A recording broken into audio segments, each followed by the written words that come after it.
You're watching South Asia Newsline and here are the top stories we are tracking for you on Wednesday, the 4th of October. Amid India-Canada row, Ottawa says not looking to escalate situation.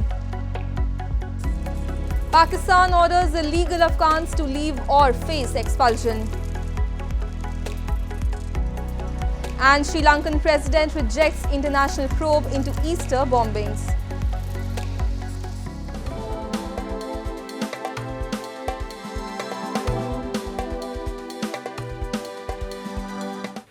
And now for all the details. Amid the tussle between Ottawa and New Delhi, Canadian Foreign Minister Melanie Joly on Tuesday said Canada wants private talks with India to resolve the diplomatic dispute.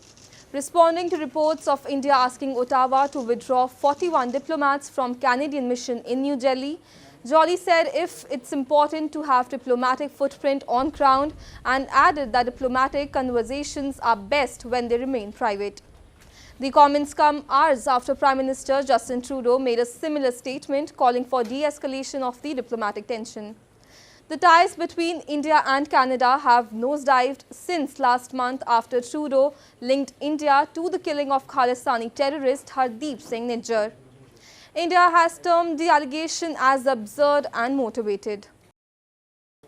Heavy rain hampered the search for 23 Indian troops reportedly missing on Wednesday after a flash flood caused by a cloudburst occurred in India's northeastern Sikkim state, with the capital city of Gangtok cut off by road, officials said. About 15,000 people living in the wind city are likely to be affected, and at least 8 major bridges have been washed away along the banks of Teesta River. Some army bases and facilities along the valley are affected and rising water submerged vehicles following the release of water from a dam.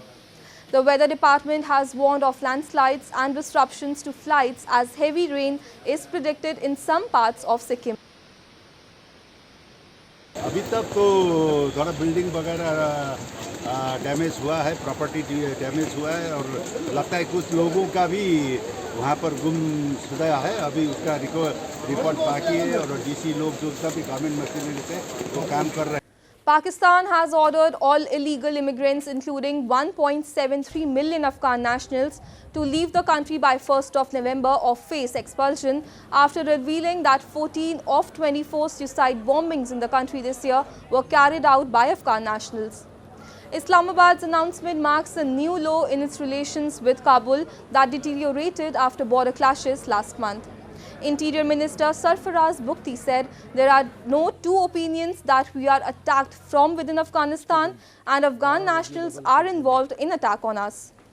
In the latest, Taliban spokesperson said Afghan refugees are not involved in Pakistan's security problems and urged Islamabad to reconsider the move. This comes after 2 suicide bombings targeted religious gatherings in Pakistan last week, killing at least 57 people. The Pakistan Taliban militant group has denied involvement. Bukti, however, said that one of the suicide bombers had been identified as Afghan national. A political activist from POK raised the issue of wheat crisis and inflated power bills and growing unrest in the occupied region as he made intervention at UNHRC in Geneva. A report. Chairman of National Equality Party JKGBL, Professor Sajjad Raja highlighted the growing unrest over wheat crisis and inflated power bills in POK and Gilgit-Baltistan during the UNHRC session. He said currently the people of the occupied territories are protesting by shutting down cities and continuous sit-in protests have been taking place over unfair taxes being imposed on them, while they continue to suffer power outages and zero development by the Pakistani state. People are demanding that Pakistan provide them with wheat flour to live on, but Pakistan pays no attention to our demands.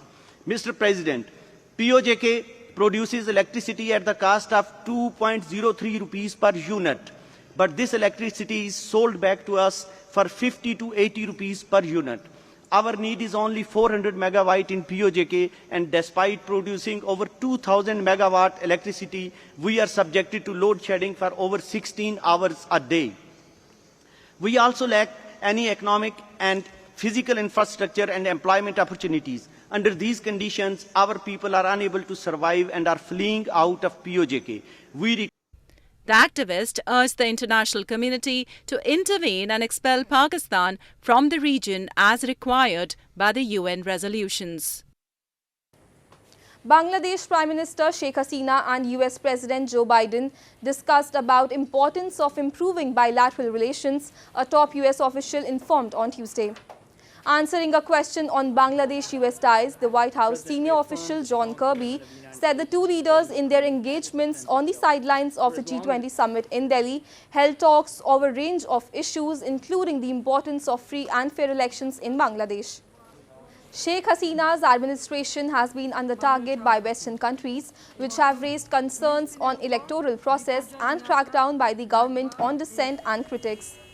The United States has also implemented a new visa policy restricting the entry of Bangladeshi nationals who undermine elections in their home country. Sri Lankan President Ranil Wickremesinghe has ruled out having an international aided independent probe into the 2019 Easter bombings and has slammed the Western media for its double standards.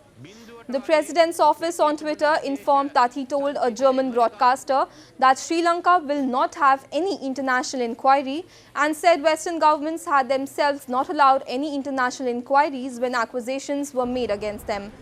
Wickremesinghe had earlier pledged to appoint a parliamentary select committee to investigate allegations levelled by a British channel that the whole attack was a conspiracy. 9 suicide bombers belonging to the local Islamist extremist group carried out a series of devastating blasts that tore through 3 Catholic churches and 3 luxury hotels in 2019, killing nearly 270 people. The robot-like structures in the Waste to Wander Park in India's Chandigarh have become a centre of attraction for visitors. The creator behind the art installation says the aim is to promote upcycling. The humanoid sculptures in the Waste to Wonder Park in India's Chandigarh have become a centre of attraction for visitors to the city. Industrialist cum metal artist Pritpal Singh, better known as Polly Singh, has put his out-of-the-box creativity using iron sheets, rods, fans and automobile parts to carve out these metal scrap sculptures which resemble the robots in the Hollywood series Transformers. He calls his creation Polybots. Singh says his aim is to promote upcycling and inspire the young generation to come out with new ideas. बस basically message यही है जी कि आप upcycling को promote करो, imagination को promote करो, बच्चों को एक स्किल सेट प्रोवाइड करें पेरेंट्स, टीचर्स, स्कूल्स या गवर्नमेंट, ताकि वो कई चीज़ें एक्सप्लोर कर सकें. जैसे कोई भी नई चीज़ वो एक्सप्लोर करेंगे तो डेफिनेटली कुछ नई चीज़ ही बनाएंगी. Polly Singh also shares his knowledge with the youngsters through workshops and various programs. These amazing initiatives have attracted a lot of attention from the people of Chandigarh and across the country. That's all in tonight's edition. We will see you same time tomorrow. Good night.